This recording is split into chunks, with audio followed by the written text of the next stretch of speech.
In 2018, at the tender age of 14, Courtney Hadwin stepped onto the America's Got Talent stage as a shy, unassuming teenager from the UK, only to unleash a jaw-dropping rock and roll explosion that left the world speechless. Her raw, electrifying performance of Otis Redding's Hard to Handle transformed her into a powerhouse, earning Howie Mandel's golden buzzer and instant adoration from fans. Mandel, floored by her talent, called her the reincarnation of Janis Joplin, admitting, "I'm not Clive Davis. I can't sign you to a record deal, but I can give you this." The buzzer sent her straight to the live shows, marking her as the season's breakout sensation.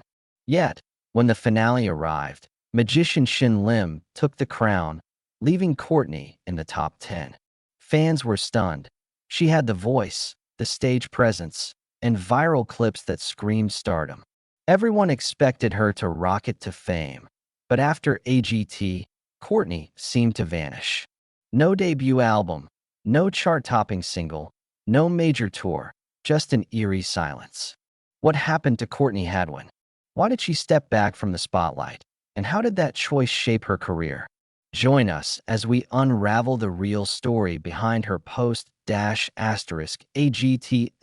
journey, from a fleeting TV moment to a deliberate path toward lasting artistry. Courtney's AGT appearance was nothing short of seismic. Her nervous demeanor melted away the moment the music kicked in, revealing a raspy, soulful voice and a frenetic energy that channeled rock legends like Joplin and James Brown. The judges were speechless, the audience roared, and social media exploded with clips of her performance. Howie Mandel's golden buzzer was a defining moment, cementing her as a fan favorite. Fans and industry insiders alike assumed she'd follow the reality show playbook, sign a deal, drop an album, and tour relentlessly. In December 2018, that seemed to be the plan when she signed with Psycho Music and Arista Records, powerhouse labels behind icons like Whitney Houston, Leona Lewis, and One Direction, with Simon Cowell himself championing her. With such backing, her rise to pop stardom felt inevitable. But then, the unexpected happened. Nothing. Months rolled by with no album, no hit single, no major media blitz. Fans grew restless, wondering if her moment had passed. Unlike most AGT finalists who rushed to capitalize on their 15 minutes of fame, Courtney wasn't interested in churning out a generic pop record. Her heart beat for classic rock, blues, and soul, genres that didn't align with the industry's obsession with radio-friendly hits. She refused to be molded into a cookie-cutter star, choosing authenticity over instant fame, even if it meant a slower, riskier path. Relocating from her small hometown of Bishop Auckland, UK, to the US, she dove into crafting her sound, aware that AGT's hype could fade if she didn't act fast. But Courtney wasn't swayed by the pressure. While other finalists pumped out singles and made TV appearances, she was in the studio, writing, experimenting, and searching for a sound that was unmistakably hers. This choice set her apart, but also sparked frustration among fans expecting a quick album drop. In late 2019, she finally gave the world a taste of her work with the Cover Sessions, a raw EP featuring stripped-down versions of songs like Harry Styles' Sign of the Times and Lil Nas X's Old Town Road. It wasn't the polished, chart-ready debut people anticipated, but it was deliberate, simple, voice-driven, and true to her roots. The EP signaled she was still in the game, not as a pop puppet, but as an artist carving her own lane. Around the same time, Courtney returned to the stage, performing at intimate venues, festivals like Rockstock, and historic spots like the 100 Club in London. These weren't the glitzy arenas of mainstream stars, but the gritty stages where rock musicians hone their craft. She wasn't just singing covers anymore. She was teasing original songs, testing them live to gauge what resonated with her audience. This shift was crucial. It marked her transition from AGT's viral teen to an artist building a distinct identity. The music industry, however, wasn't built for someone like Courtney. Labels crave commercial hits, but her influences, Janis Joplin, Etta James, Led Zeppelin, James Brown, were rebels who defied trends. She faced a crossroads: go mainstream and risk losing her soul, or stay true and face potential obscurity. She chose the latter, a daring move in an era dominated by TikTok virality and pop anthems. Her debut single, Good Old Days, released in 2021, was a bold statement, raw, nostalgic, and brimming with attitude, written by Courtney herself. Unlike the auto-tuned hits flooding the charts, it was unapologetically rock, prioritizing authenticity over radio play. It didn't match the viral explosion of her AGT days, but it proved she could create original work and hold creative control, a rarity for talent show alums. Live performances remained her superpower, where her fearless energy and commanding presence turned small crowds into devoted fans. By 2022, she was sharing snippets of new music, playing guitar, and hinting at bigger projects, all while navigating a major shift, parting ways with Arista Records. For many artists, leaving a major label spells doom. Without big budget promotion, radio play, or streaming playlist pushes, visibility plummets. But for Courtney, it was liberation. Going independent meant she could control her music, image, and career without industry pressure to conform. It also meant doing everything herself: recording, promoting, booking gigs, and keeping fans engaged. Social media became her lifeline, though she shunned viral dance trends or influencer antics, focusing instead on raw music clips and behind-the-scenes glimpses. At 20, she was no longer the kid with a big voice. The focus was on her artistry, and the challenge was proving she could sustain a career in an industry favoring pop and hip-hop over rock. In February 2025, Courtney dropped Spellbound, a high-octane single blending pop-punk edge with her signature rock soul fire. Born spontaneously in a Minneapolis studio with Grammy-winning producer Kevin B., the track was raw, emotional, and drawn from personal experience. Critics and fans praised its authenticity, catchy yet real, with a voice carrying weight beyond her years. The music video, directed by Benjamin Ballard and filmed in France, elevated the song's story, showcasing Courtney's growth from AGT teen to a fully realized artist. No theatrics, no gimmicks, just emotion and storytelling. Spellbound wasn't just a single. It was a declaration that Courtney was here to stay, on her terms. Fans have long clamored for a full album, and the wait is nearly over. Later in 2025, Courtney will release her debut album, Little Miss Jagged, a milestone promising to blend rock, blues, pop, and punk into a sound that's uniquely hers. She's vowed it won't just be a collection of tracks, but a bold statement of her journey, packed with raw energy and vocals that send shivers. Each song, whether a blistering rock anthem or a soulful ballad, will reflect her refusal to fit into a box. Her path to this moment stretches back before AGT. In 2015, at 11, she auditioned for Teen Star in Newcastle, England, showing early signs of her talent. A 2016 school performance of Say Something by A Great Big World and Christina Aguilera went viral, drawing local attention. By 2016, she was named Hartlepool's Performer of the Year and reached the finals of the Beyond the Lights Award. In 2017, she opened for Sister Sledge at the South Tyneside Festival, performing for 18,000 people, a leap from school stages to massive crowds.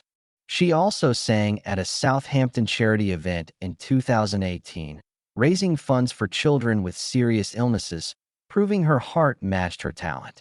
Her 2017 appearance on The Voice Kids UK at 12, belting out Tina Turner's Nutbush City Limits, hinted at her potential, but AGT was her global breakout.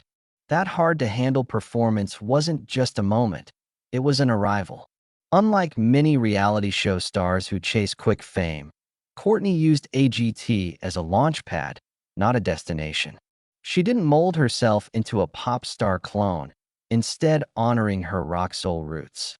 Facing industry pressures and a pandemic that stalled live shows, she stayed resilient, mentoring young artists in her hometown and launching a scholarship fund to support aspiring musicians. Her independent path wasn't easy.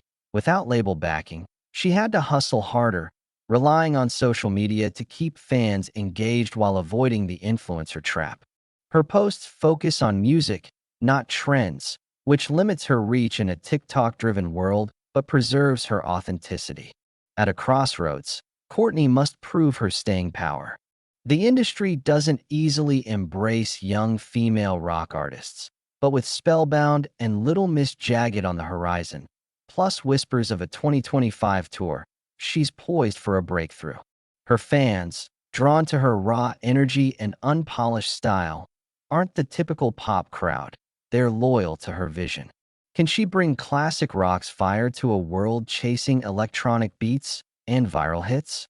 If Spellbound is any indication, she's already succeeding, leaving audiences speechless just as she did at 14. Courtney Hadwin isn't the AGT girl anymore. She's an artist forging a legacy, unapologetically herself. What do you think of her journey? Did she make the right call by choosing authenticity over instant fame? Share your thoughts below, like, subscribe, and hit the next video for more. Au début, le silence était étranger. Pas de scenes, pas de chaises de maquillage, pas de directives, just du calme. Et dans ce calme, quelque chose de profond commence à émerger.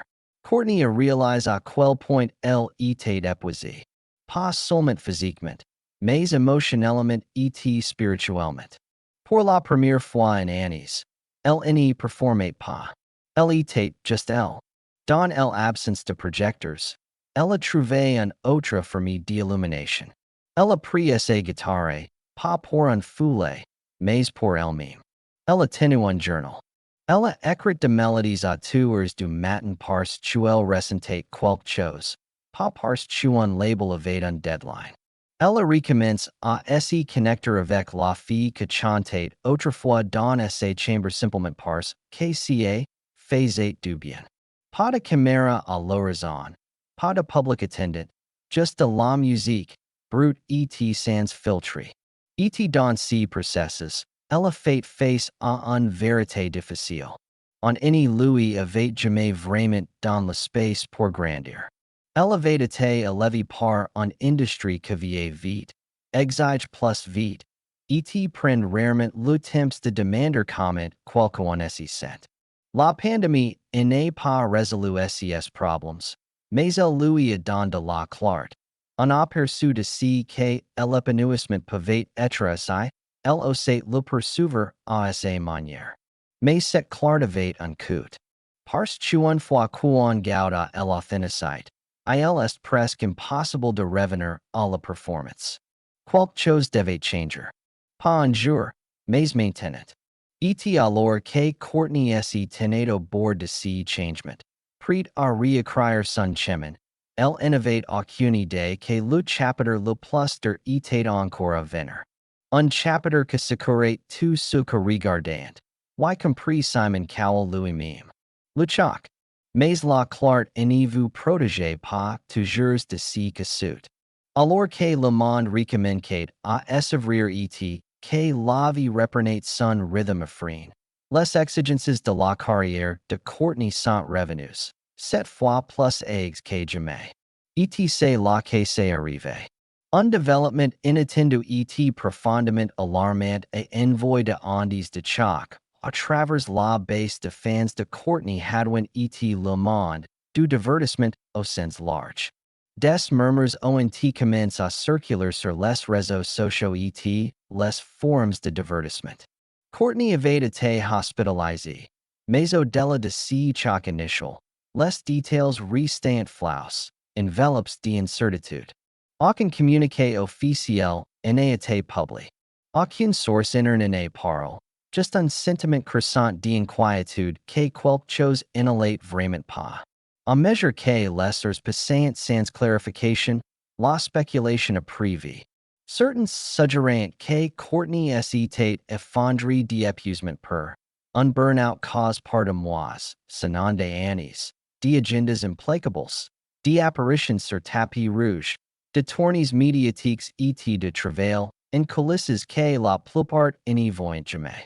Daughters chucketant sur une tension émotionnelle, sur le poids du perfectionnisme, des attentes élevées et de la vie sous un microscope dans une industrie qui exige une réinvention constante. Il y avait même de rumeurs, plus sombres, d'évanouissements au de crises émotionnelles déclenchées par la pression suffocante de maintenir une image publique parfaite. La Courtney que les fans avant vu s'envoler était maintenant party sans explication. Le silence était assourdissant.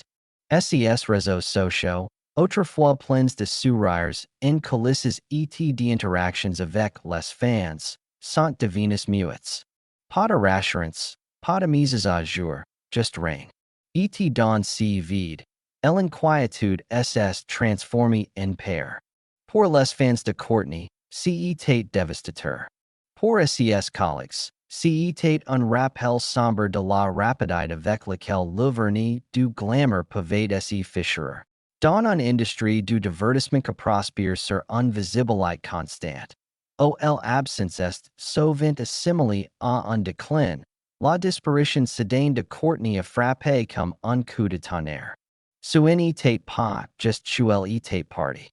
C'était que personne n'y savait pourquoi. Qu'est-ce il passé derrière ces portes de hôpital firms? Était-ce le point de rupture pour quelqu'un qui avait toujours semblé intouchable, invincible, même sous les projecteurs? Alors que les jours s'étirent sans nouvelles, la conversation est passée de la curiosité à l'inquiétude. Les pressions de la célébrité, les attentes implacables, l'examen intrusif et la performance constante élevant els enfants rattrapés? Pour quelqu'un qui avait semblé intouchable, invincible même, c'était un réveil brutal et sobre.